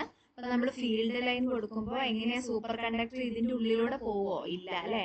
അല്ല, സൂപ്പർ കണ്ടക്ടറിന്റെ പുറത്തൂടെ ആയിരിക്കും ഈ പറയുന്ന ഫീൽഡ് ലൈന് പോവുക. ഇത് ഏത് ടെമ്പറേച്ചറിലാണെന്ന് നോട്ട് ചെയ്യണം. T<TC ഇത് നടക്കുക കേട്ടോ. T<TC ക്രിട്ടിക്കൽ ടെമ്പറേച്ചറിന് താഴെയാണ് ഒരു സൂപ്പർ കണ്ടക്ടർ ആയിട്ട് ആക്ട് ചെയ്യുന്ന ലെസ് ദാൻ ക്രിട്ടിക്കൽ ടെമ്പറേച്ചർ അല്ലേ. അപ്പൊ all fields are expelled by the super conductor. അപ്പൊ ഈ സൂപ്പർ കണ്ടക്ടറിന്റെ ഉള്ളിലെ മാഗ്നറ്റിക് ഫീൽഡ് എന്തായിരിക്കും? മാഗ്നറ്റിക് ഫീൽഡ് B = പറഞ്ഞേ. 0 ആയിരിക്കും.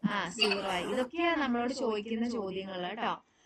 ഒരു സൂപ്പർ കണ്ടക്ടറിന്റെ magnetic field inside a super conductor എന്തായിരിക്കും?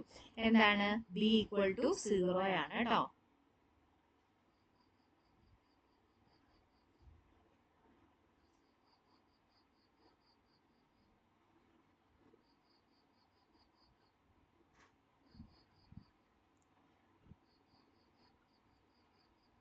Permeability of a super conductor എന്താണ്? സൂപ്പർ കണ്ടക്ടറിന്റെ പെർമിയബിലിറ്റി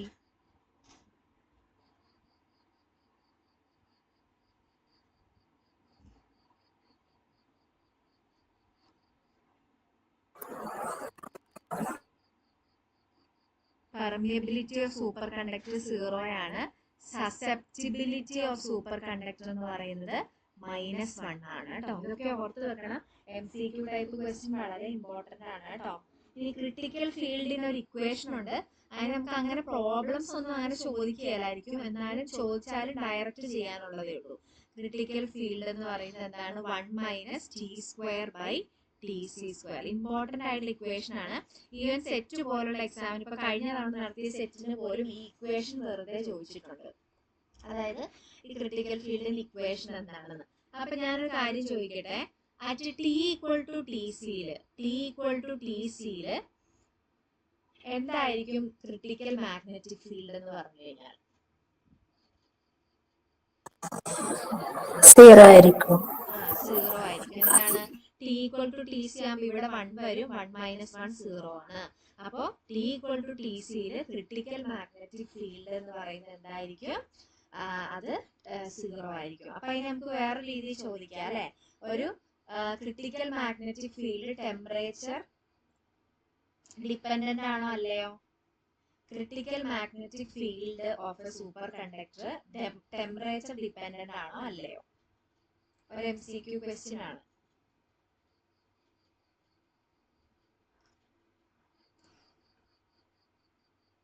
എന്താണ് ഇക്വേഷൻ നോക്കി അറിയില്ലേ? ഡിപെൻഡന്റ് ആണ്. ഡിപെൻഡന്റ് ആണ്. കാരണം ടിയും ടിസിയും ഒക്കെ ഇവിടെ ഉണ്ട്. Critical magnetic field of a super conductor എന്ന് പറയുന്നത് ടെമ്പറേച്ചർ ഡിപെൻഡന്റ് ആണ്. മനസ്സിലായോ? അപ്പൊ സൂപ്പർ കണ്ടക്ടിവിറ്റി ഇമ്പോർട്ടന്റ് ആണ്. നിങ്ങൾ പഠിച്ചിട്ടില്ലെങ്കിൽ സൂപ്പർ കണ്ടക്ടിവിറ്റി ഏറ്റവും ഇമ്പോർട്ടന്റ് മീസ്നേഴ്സ് ഇഫക്റ്റ് നോക്കണം. BCS തിയറിയുടെ ഒരു ഓവറോൾ കൺസെപ്റ്റുകൾ അറിയണം. പിന്നെ എന്താണ് ടൈപ്പ് 1 ടൈപ്പ് 2 സൂപ്പർ കണ്ടക്ടേഴ്സ് പഠിച്ചാൽ നല്ലത്. താല്പര്യം ഉണ്ടെങ്കിൽ നിങ്ങളൊന്ന് ജസ്റ്റ് നോക്കി വെക്കുക കേട്ടോ. ഓക്കെ, അപ്പൊ ഇത്രയും കാര്യങ്ങളൊക്കെ അവിടെ ഒന്ന് ശ്രദ്ധിക്കുക. ഇനി നമുക്ക് ഏതാ ടോപ്പിക്ക് വരുന്നേ?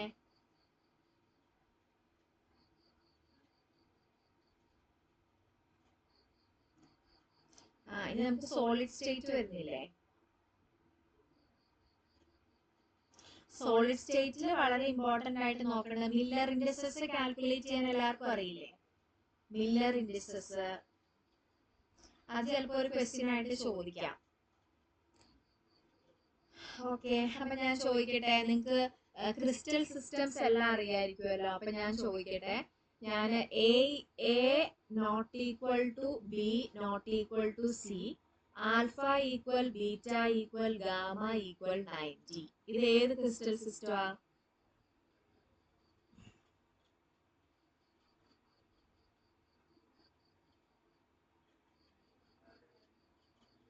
പാരാമീറ്റേഴ്സ് തന്നിട്ടുണ്ട്. ക്രിസ്റ്റൽ സിസ്റ്റം ഏതാണ് എന്ന് പറഞ്ഞു. ഇതറിയോ നിങ്ങൾക്ക്? ഓർത്തോറോംബിക് ആണ്. കാർബോഹൈഡ്രൽ അല്ല, ഓർത്തോറോംബിക് ആണ് കേട്ടോ. ഓർത്തോറോംബിക്. ഇതിന്റെ ഒരു ക്ലൂ അറിയോ നിങ്ങൾക്ക്? കുട്ടോ റൈറ്റ് ഹാൻഡ് മതി ട്രിക്ക് കാണിക്കാൻ എന്നുള്ളത്.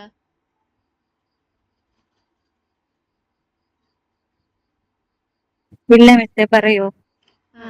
അപ്പൊ കുട്ടോ റൈറ്റ് ഹാൻഡ് മതി ട്രിക്ക് കാണിക്കാൻ, ഇങ്ങനെ ഓർത്തു വെക്കുക. അപ്പൊ എന്താ വരിക? കുട്ടോ എന്ന് പറയുമ്പോ പുതിയൊരു പേജിൽ എടുക്കാം കേട്ടോ.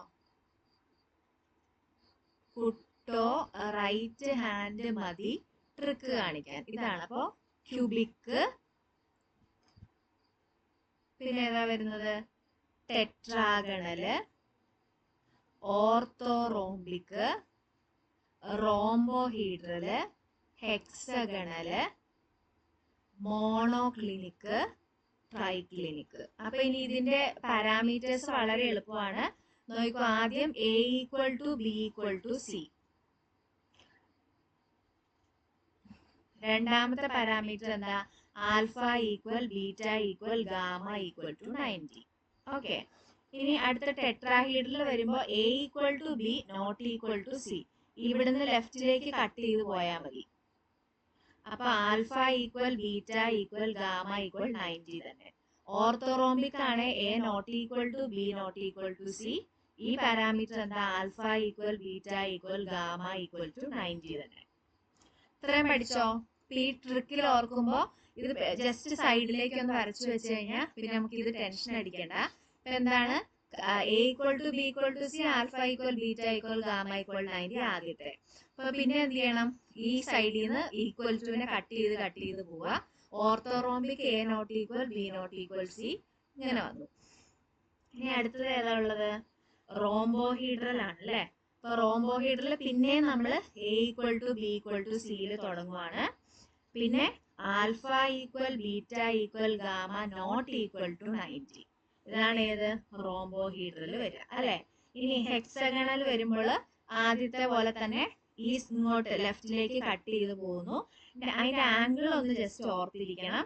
എന്താണ്? ആൽഫ = ബീറ്റ = 90, പക്ഷെ ഗാമ = 120. ട്രൈക്ലിനിക് ആണെങ്കിലോ? ട്രൈക്ലിനിക് ആണെങ്കിൽ എല്ലാത്തിനും വെട്ട് കിട്ടി. A = C വന്നു, ആൻഡ് ആൽഫ ≠ ബീറ്റ ≠ ഗാമ ≠ 90. കിട്ടിയോ? എളുപ്പമല്ലേ?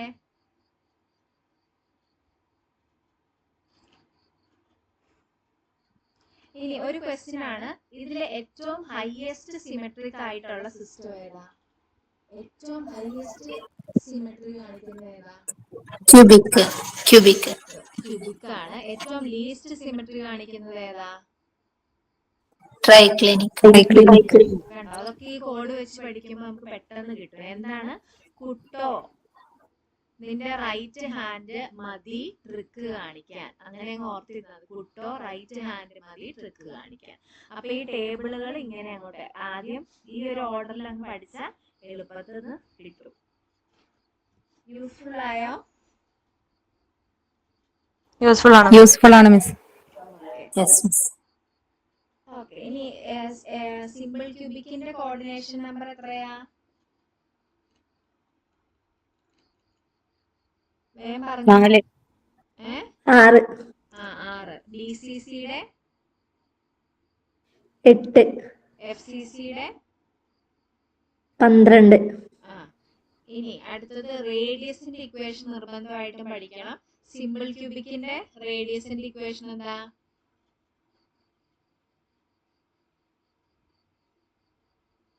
R = പഠിക്കണം, ഇതൊക്കെ പഠിക്കണം. A/2. A/2. A/2. BCCയുടെ R = √3a/4. √3a/4. FCCയുടെ R = A/2 A/2. ഇതൊക്കെ പഠിക്കണം, ഇമ്പോർട്ടന്റ് ആണ്. ഇതൊക്കെ 1 മാർക്കിന് ചോദിക്കാം. അത് സിമ്പിൾ ആയിട്ടുള്ള ക്വസ്റ്റ്യൻ ചോദിച്ച് നമ്മൾ മേടിക്കുന്നതും ഡിഫിക്കൽട്ട് ആയിട്ടുള്ള പ്രോബ്ലം ചെയ്ത് 1 മാർക്ക് മേടിക്കുന്നതും തമ്മിലൊന്നും ഒരു വ്യത്യാസമില്ല. അതുകൊണ്ട് പഠിക്കുന്ന കാര്യങ്ങൾ ഈ കോർഡിനേഷൻ നമ്പറും പാക്കിംഗ് ഫ്രാക്ഷനും ഒക്കെ നിർബന്ധമായിട്ടും പഠിച്ചിരിക്കണം കേട്ടോ. ഓക്കെ. ഇതൊക്കെയാണ് സിമ്പിൾ ക്യൂബിക്കിൽ നോക്കാനുള്ളത്. പിന്നെ നിങ്ങൾക്ക് മില്ലർ ഇൻഡിസസ് കാൽക്കുലേറ്റ് ചെയ്യാൻ അറിയോ?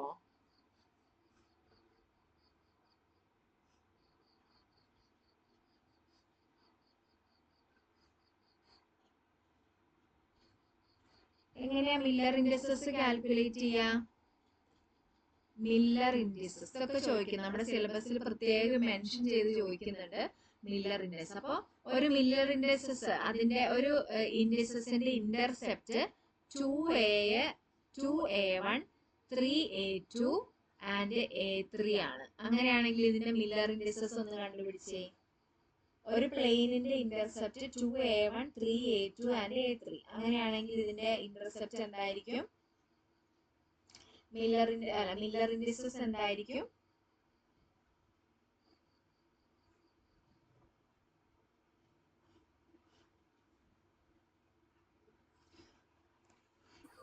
Three, two, one ആണ് മിസ്സേ. 3, 2, 1. എങ്ങനെയാ ചെയ്യാ? ഇന്റർസെപ്റ്റുകൾ ആദ്യം എടുത്തെഴുതി, ഇനി അതിന്റെ റെസിപ്രോക്കൽ കണ്ടു. 1/2, 1/3, 1 അല്ലേ? ഇതിനെ ഒരു സ്മോളസ്റ്റ് റേഷ്യോയിലേക്ക് മാറ്റണം. അപ്പൊ എന്താ ചെയ്യേണ്ടത്? ഇൻറ്റു 6 ചെയ്താൽ മതി. അപ്പൊ ഇവിടെ 3:2:1 അല്ല, 3:6.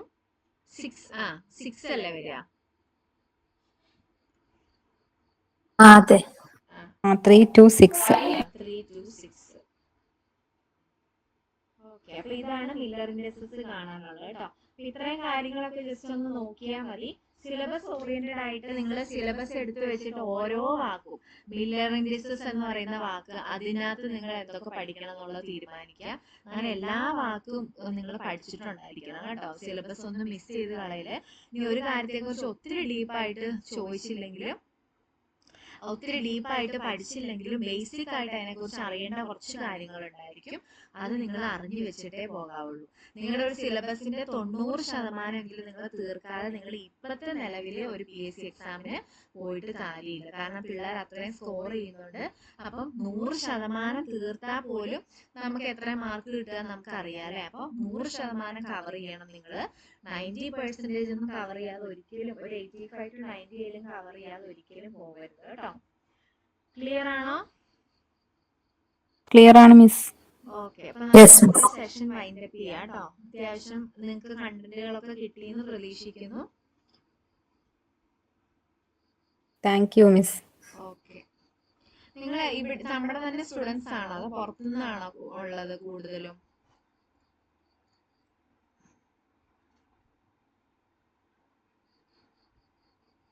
നമ്മുടെ സ്റ്റുഡൻസ് ഉണ്ടോ ഈ ലൈവില്? മിസ് ഞാൻ ഇതിന്റെ അകത്തുള്ളതാ, ടോസിന്റെ അകത്തുള്ളതാ. ആ ആ ഓക്കെ ഓക്കെ ഓക്കെ ഓക്കെ. അപ്പൊ നിങ്ങൾ ജോയിൻ ചെയ്തില്ലെങ്കിലും കുഴപ്പമില്ല കേട്ടോ. നമ്മുടെ ക്ലാസ്സുകളിൽ ഇതെല്ലാം നിങ്ങൾക്ക് വരും. പിന്നെ നിങ്ങൾക്ക് താല്പര്യം ഉണ്ടെങ്കിൽ ജോയിൻ ചെയ്യാന്ന് മാത്രം. Okay okay. അപ്പൊ എല്ലാവർക്കും ഗുഡ് നൈറ്റ് കേട്ടോ. നന്നായിട്ട് പ്രിപ്പയർ ചെയ്യുക. HSC എക്സാമിന്റെ ഇമ്പോർട്ടൻസ് ഒക്കെ ഞാൻ പറഞ്ഞു. ടൈം കളയുന്നില്ല. നിങ്ങൾ നന്നായിട്ട് പഠിക്കുക. ഓരോ ദിവസവും നന്നായിട്ട് പ്രിപ്പയർ ചെയ്ത് പോവുക കേട്ടോ. എല്ലാ ദിവസവും ഇഫോർട്ട് ഇടുക. അതാണ് ഇതിലെ കൺസിസ്റ്റൻസി വളരെ ഇമ്പോർട്ടന്റ് ആണ്. ഇനി ഒരു 2 ദിവസം പഠിച്ച് ഒരാഴ്ച കഴിഞ്ഞ് അടുത്ത പഠിക്കാനിരുന്നാൽ നിങ്ങൾക്ക് ആ കൺസിസ്റ്റൻസി പോവും. അപ്പോൾ നിർബന്ധമായിട്ടും എല്ലാ ദിവസവും, അപ്പൊ നിങ്ങൾ ഒരു ദിവസം 2 മണിക്കൂറേ പഠിച്ചുള്ളെങ്കിലും എല്ലാ ദിവസവും ഒരു 2 മണിക്കൂർ പഠിക്കാൻ നോക്കണം. വീക്കിലി റിവിഷൻ ചെയ്യണം. ഒരു ദിവസമെങ്കിലും വീക്കിലി നിങ്ങൾ സാറ്റർഡേ സൺഡേയില് ഒരു ദിവസം, ഇനിയിപ്പോ 2 ദിവസം പറ്റുമെങ്കിൽ അത്രയും നല്ലത്. കണ്ടന്റ് കൂടുതൽ കവർ ചെയ്തിട്ടുണ്ടെങ്കിൽ 2 ദിവസമൊക്കെ റിവിഷന് കൊടുക്കാം. ഇല്ലാന്നുണ്ടെങ്കിൽ അറ്റ്ലീസ്റ്റ് 1 ഡേ, സാറ്റർഡേയോ സൺഡേയോ നിങ്ങൾക്ക് കൺവീനിയന്റ് ആയിട്ടുള്ള ഒരു ദിവസം കംപ്ലീറ്റ് റിവിഷന് കൊടുക്കണം. ആ ദിവസങ്ങളിൽ മൺഡേ ടു സാറ്റർഡേ നിങ്ങൾ എന്താണോ പഠിച്ചത് അത് ഫുള്ള് റിവൈസ് ചെയ്യണം. ഇങ്ങനെ റിവൈസ് ചെയ്യാതെ നമ്മൾ എഴുതി പേപ്പർ കൂട്ടി വെച്ച് പോയിട്ട് കാര്യമില്ല. എന്താണോ പഠിച്ചത് അത് റിവൈസ് ചെയ്യാം. അപ്പൊ ആദ്യത്തെ ആഴ്ച നമ്മൾ പഠിക്കുമ്പോൾ നമുക്ക് ചിലപ്പോ സൺഡേ റിവിഷൻ 2 മണിക്കൂർ മതിയായിരിക്കും. രണ്ടാമത്തെ ആഴ്ച പഠിക്കുമ്പോൾ 4 വേണം. പിന്നെ പഠിച്ച് പോകുമ്പോൾ നമുക്ക് ഒരു ദിവസം 2 ദിവസം 3 ദിവസമൊക്കെ വരും. അപ്പൊ നമ്മൾ കണ്ടന്റ് പഠിക്കുന്ന ദിവസങ്ങൾ കുറയുകയും റിവിഷന്റെ ദിവസങ്ങൾ കൂടുകയും വേണം. അപ്പൊ ഇത് നിങ്ങൾ എപ്പോഴും ചിന്തിക്കണം. അല്ലാതെ നമ്മൾ ഈ പറയുന്ന 7 ദിവസവും പുതിയ സാധനം പഠിച്ചുകൊണ്ടിരുന്ന എക്സാമിന് നിങ്ങൾക്ക് പെർഫോം ചെയ്യാൻ പറ്റില്ല. അപ്പോൾ എത്ര ദിവസം നിങ്ങൾക്ക് റിവിഷന് കൂടുതൽ വരുന്നു അത്രയും നിങ്ങൾ പെർഫെക്റ്റ് ആയി പഠിച്ചുകൊണ്ടിരിക്കുകയാണ് അതിന്റെ അർത്ഥം. ആ റിവിഷൻ എത്ര ദിവസം നിങ്ങൾ കുറച്ചെടുക്കുന്നു അത്രയും നിങ്ങൾ ബാക്കോട്ട് പോകാനാണ് അതിന്റെ അർത്ഥം കേട്ടോ. സിലബസ് കവർ ചെയ്യുന്നതിനെ കുറിച്ച് പേടിക്കരുത്. പക്ഷെ പഠിച്ചു വെച്ച സാധനങ്ങൾ നിങ്ങൾ റിവിഷനിലേക്ക് കൊണ്ടുവരണം. എങ്കിൽ മാത്രമേ നിങ്ങൾക്ക് എക്സാമിന് ക്രാക്ക് ചെയ്യാൻ പറ്റുള്ളൂ. അല്ലെങ്കിൽ നമ്മൾ പഠിച്ചതെല്ലാം കൂട്ടി വെച്ച് എക്സാമിന് ഒരാഴ്ച മുമ്പ് റിവിഷൻ ചെയ്യാൻ എടുത്തു കഴിഞ്ഞാൽ, പ്രത്യേകിച്ച് PSC എക്സാമിനൊക്കെ 1 മാസം റിവിഷൻ കൊണ്ടൊന്നും ഒരു കാര്യമില്ല. നന്നായിട്ട് പഠിക്കണം, നല്ല റിവിഷൻ കിട്ടണം. അങ്ങനെ ഒരു 2 മാസമെങ്കിലും എക്സാം ഡേറ്റ് നിങ്ങൾക്ക് ഓഗസ്റ്റ് 1 പ്രതീക്ഷ, അതിന് 2 മാസം മുമ്പെങ്കിലും നിങ്ങൾ കംപ്ലീറ്റ് പുതിയ കാര്യങ്ങൾ പഠിക്കുന്നത് നിർത്തുക. ഇനി നിങ്ങൾക്ക് ആ 2 മാസമായിട്ടും സിലബസ് കവർ ചെയ്തിട്ടില്ലെങ്കിൽ ഒരു ആഴ്ചയിൽ ഒരു 2 ദിവസമൊക്കെ പുതിയ കാര്യങ്ങൾ പഠിക്കാൻ കൊടുക്കുക. ബാക്കിയൊക്കെ പഠിച്ച കാര്യങ്ങൾ പഠിച്ചുകൊണ്ടിരിക്കുക. അതായിരിക്കും നിങ്ങളെ ഹെൽപ്പ് ചെയ്യുള്ളൂ കേട്ടോ. ഇങ്ങനെയൊക്കെ ചെയ്യാൻ എല്ലാവർക്കും പേടിയാണ്. കാരണം നമ്മൾ സിലബസ് കവർ ചെയ്യാതെ പഠിച്ചു തന്നെ പഠിച്ചുകൊണ്ടിരിക്കുക എന്ന് പറയുമ്പോൾ പേടിയാണ്. പക്ഷെ അങ്ങനെ പഠിക്കുന്നവർക്കാണ് ബെനിഫിറ്റ് ഉള്ളൂ. നമ്മൾ പഠിച്ച കാര്യങ്ങൾ നമ്മൾ മറന്നു പോകരുത്. ചെറിയ ചെറിയ ഡൗട്ടുകൾ വരും. ഇപ്പോൾ നമ്മുടെ എക്സാം ഇടുന്നവർക്കും അറിയാം നമുക്ക് ഈ ഡൗട്ട് വരുന്നത്. അതുകൊണ്ട് ഓപ്ഷൻ A തന്നെ നമ്മുടെ ഡൗട്ട് ആയിട്ടുള്ള കാര്യമായിരിക്കും അവർ കിടക്കുക. അപ്പൊ നമ്മൾ അത് കറപ്പിച്ച് സന്തോഷമായിട്ട് എക്സാം ഹാളിൽ നിന്ന് പോരും. പക്ഷെ എന്തായിരിക്കും റിസൾട്ട് വരുമ്പോൾ എല്ലാം നെഗറ്റീവ് ആയിരിക്കും. അപ്പോൾ ഇങ്ങനെ എക്സ്പേർട്ട് ആണ് എക്സാമിന്റെ ക്വസ്റ്റ്യൻസ് ഇടുക അല്ലെ. അപ്പൊ അതുകൊണ്ട് അവർക്കറിയാം നമ്മൾ എവിടെ തെറ്റിക്കും അല്ലെ. മില്ലർ ഇൻഡിസസ് റെസിപ്രോക്കൽ എടുക്കാതെ ചെയ്യുന്നവരുണ്ടാവും. അപ്പൊ അതൊക്കെ എന്തൊക്കെ തെറ്റ് നമുക്ക് വരും എന്നുള്ളതും അവർക്കറിയാം. അപ്പൊ അതിനനുസരിച്ചുള്ള ഓപ്ഷനും അവിടെ കാണും. അപ്പൊ നമ്മൾ ചെയ്തു വരുമ്പോൾ ഹായ് കറക്റ്റ് ആൻസർ ഓർത്ത് കറപ്പിച്ചിട്ട് പോരും. ആൻസർ കീ വരുമ്പോൾ എറർ ഉണ്ടാവും. അപ്പോൾ റിവിഷൻ എന്ന് പറയുന്നത് ഇമ്പോർട്ടൻ്റ് ആണ് കേട്ടോ. അതിൻ്റെ ഇമ്പോർട്ടൻസ് മനസ്സിലാക്കുക, നന്നായിട്ട് പഠിക്കുക. Okay, all the very best. Thank you.